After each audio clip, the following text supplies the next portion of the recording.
Free my mind, open my heart with the whispers of truth. To live a conscious life, to live a conscious life on the growing edge. Hello and welcome. Welcome to Growing Edge Interview. I'm Mallie Benjamin, and today I'm interviewing Sheree Taylor-Jones. Welcome, Sheree. Hi, Ali. It's really great to be here and to be part of this connection. It is. I'm so happy to be interviewing you. Sheree's a friend of mine, and I'm super excited to connect with her and find out more about her. So, welcome. I'm glad you're here today. Uh, Growing Edge Live, aka God on a Joyride. So, we're going to start out with knowing a little bit more about Sheree. Who is Sheree Taylor-Jones? I feel like I've had many different lives. It's when I first heard that question, I thought there's not enough time to go through who I am. Because it just feels like my life has been in different segments. It's so Cherie is someone who was born in the UK. I was born in London, and I very much identified with the English culture. That's part of my family's heritage. And then we moved to the States when I was around 8 years old, and my whole world was turned upside down. What I thought was up suddenly became down. The way that I said words were incorrect. The way that I put words together were incorrect. So it felt like it was a rebirth again. But I didn't realize that that's what was happening. And I didn't feel like I fit into the American culture. The British culture is so much more reserved, and everyone's about, being proper and respect and boundaries, and, everything has its place. And I feel like when I got to the States, it was this wild adventure where, like, the rules no longer applied. And so it was really it was really an interesting time. I felt like Alice, from Alice in Wonderland, when she went down that little hole and everything was just different. So that was kind of my experience, and I think that really started me on the journey of this sense of not belonging and not feeling part of. So growing up was a little challenging, and I think it really took me a very long time to acclimate to being in the States and being seen as an American. So it's really funny when I, as an adult, have gone back and been told, wow, you're so American. It's just kind of like this, wow, it's wonky reality. Um,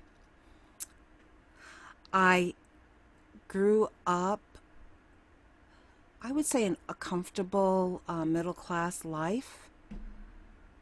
But I had these beliefs indoctrinated in me that said life was going to be really hard and that you had to struggle and fight for everything that you achieved in life. So as a young adult, life was hard because that was my underlying belief that it would be a tough life. And I think the turning point for me was when my husband at that time um, died from acute alcohol intoxication. He was 33 years old. Um, and I had never even seen like that on someone's death record before. But for me, that was part of my really challenging what I believe to be truth. And on that journey, I found out about New Thought spirituality, um, and I just took off, just like a duck to water. It was just perfect. And what I realized was all the things that I knew innately that people said, no, that's not so, was truth, you know? And it's just so amazing. Like when little kids come onto planet Earth, they know. They know truth. They know that it's all about love. It's all about connection. It's oneness until we're told otherwise. So for me, as an adult, it's really been about reclaiming that again, you know, saying what my truth is, realizing again that it is about love, that we are all connected, that there is this sense of God being in skin in each and every one of us and honoring that divine spark within. Beautiful. So you, I, I never knew that about you. Some of the things that you Yeah, said, and wow, you've really come through some challenges. I too moved from the UK and could really relate to what you're saying about finding yourself anew, going down the rabbit hole and not fitting in and all of that. yes, And then losing a loved one at such a young age, that really probably um, impacted you and still probably still does. And all the work that you've done, all the study, all the um, interesting people you must have met along the way have probably really enhanced your spiritual path and your spiritual awakening. So I would imagine with all that you've done and all that you've experienced, you must be experiencing a sense of joy more often than a sense of struggle or absolutely. challenge. Yeah. Yeah, it's amazing once we figure out that we have a choice of what we believe. When we figure out that today, right in this moment, I can wake up and make the decision to be in joy, to be in love, to be happy, to be grateful for what is happening right now. That shifts everything that we do in life, right? So, are there days that I wake up like, oh gosh, it's another day? Absolutely. I'm human. I'm here. I'm having human experiences, but I'm not living that life. That used to be my life. You know, dreading waking up in the morning used to be my life. Now it's a rarity. And when it happens, I'm like, oh, okay, well, you know what? That's all right. Today's the day that we do a lot of self care. Today's the day that maybe we just Netflix. Today's the day that, we just take stock. And so that's a real gentle approach that I have with myself, and it's a loving approach. And I think because I'm in that mindset with myself, I'm then able to do that with others with much more ease. Yeah, I see that with you. We're friends, and I've seen that you handle life and um, challenging situations with a sense of real grace, and I admire that in you. Thank you. This we're recording this on July the 16th, 2020, and we're in the middle of the pandemic of this coronavirus, and all of our lives have been radically affected. All of us are feeling the impact of our lives not the way they used to be. And with all of the turmoils, the protests, the unrest, the division, the divisiveness, all of this that's going on, how is it that you, Sheree, have maintained your footing, that maintained your equilibrium as a woman of spirit, a woman of God? I think the gift for me has been, what if what's happening right now is for me? What if what's happening right now is for us all on a collective measure for us to transform to our next being, to our next level of consciousness? And with that in mind, it really allows me to not get crazy, to not get caught up. I mean, of course I care about what's going on. It's not that I'm separate or I'm in la la land. No, I'm here. I'm on planet Earth. I'm aware of what's happening. But it's not like the end of the world. It's simply a time for us to really take stock of what matters. Take stock of What is my purpose? What is my plan here? Why did I decide to incarnate right now, 2020? Why am I here? And so when I look at it from that perspective, then I feel like my purpose is here to help other people realize that they can shift their beliefs. So if they were raised with parents that were racist, for example, they don't have to believe that same thing that their parents believed. They can take stock and decide, you know what? I understand why my parents felt that way. I understand why they trained me, indoctrinated me that way. And today I can realize that that belief really is not of truth, of spirit, of God, of source, of love. And I can change that. I can change that belief. And in that is the empowerment that I think we're going to be able to change this planet collectively. From really being able to say, all right, if there is a God, if there is a God, then that means that God is within you and within me. That means we both have value. You know, we both are here for a reason. We are both God expressing. You know, I liked what you said before we started the program just about, you know, having that bike ride and knowing that God, there you were, God on the bike ride, right? Enjoying that moment. That shifts everything, doesn't it? Yeah, for Yeah. sure. Yeah, Sheree and I were talking about when I first came up with this phrase, God on a joyride.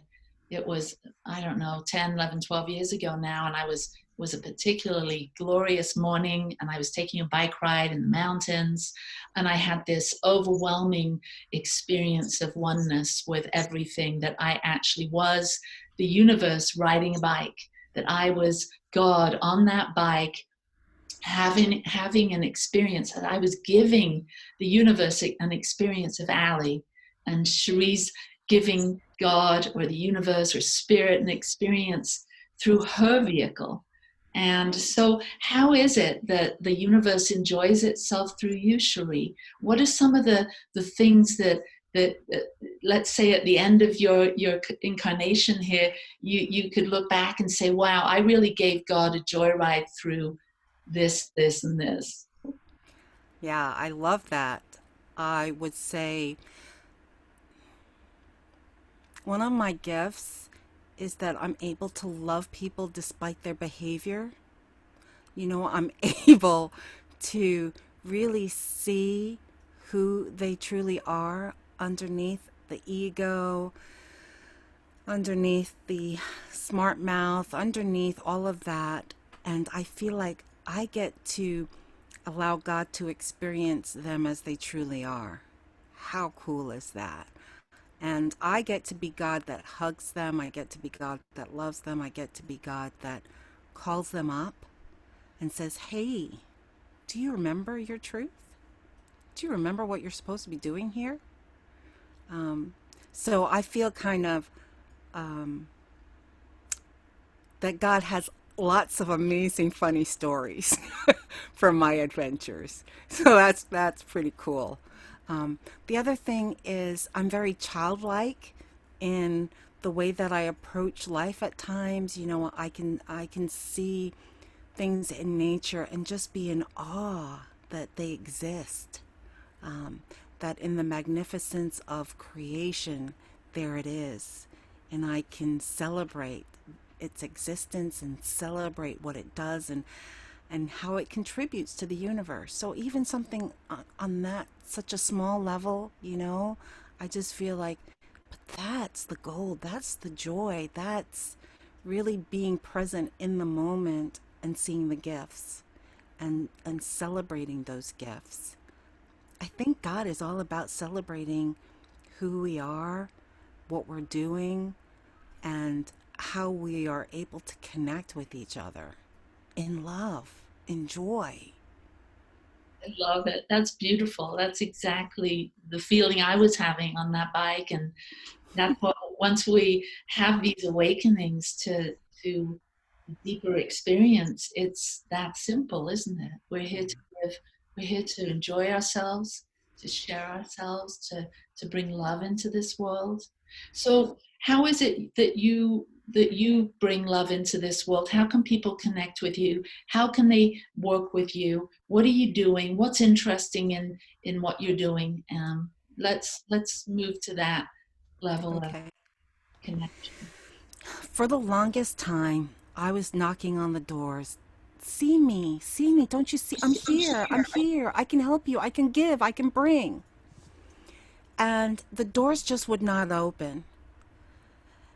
And I heard my inner wisdom say, what are you passionate about? What do you really care about? What do you want to leave behind when you're not here anymore? And I started writing and I started podcasting. So the writing came first, and I wrote this book about looking at our belief systems, and it's called Turning Your Why into Why Not. Of course, I expected it to be the bestseller and just flying off the shelves, and that's not the case, and that's okay. Um, but I feel connected to the work because it gives people permission to really assess where they got their beliefs from. Is it even theirs, or is it their family, or is it their teacher, or is it their education, or is it their culture's belief? Assess that and then create new ones. So I love that work. I'm proud of it. And from there, what I realized is I wanted to have a vehicle where people could actually hear people doing that kind of work. And so the podcast started, which is called Belief Busters, which makes sense, right? We're busting beliefs. So that's just been so much joy. I get to interview different people from all over the world, and they get to talk about like a belief that they've worked on, that they've shifted. And I think the more that we do that type of work, the more we realize we don't have to be one thing. We don't have to be the role that people expect us to live into. We can truly find our own truths and dance that song that's in our head that just wants to be let out. So those are my passions right now. Of course, I'm a minister. I came into ministry a long not that long ago, maybe 8 years ago, and I I love what I do. It'd be nice to make some money on what I do, but that's okay. I'm still feeling like I'm contributing and doing what I'm here to do on planet Earth. And so I do have a couple of websites. One is Preach It Sister, and it's not Preach It Sister. It's supposed to be preachitsister.com. That's where you can find me. And of course, on any podcast station that you listen to, you can find me at Belief Busters podcast as well. Well, thank you. It's been such a pleasure to connect in this way, and I got to know you even better. And I really thank you for sharing, for being vulnerable, and helping all of those that are watching this show. So thank you everyone for watching. Sheree Taylor-Jones, thank you. And we'll see you Thank you. next time here at Growing Edge. God on a Joyride. Bye-bye.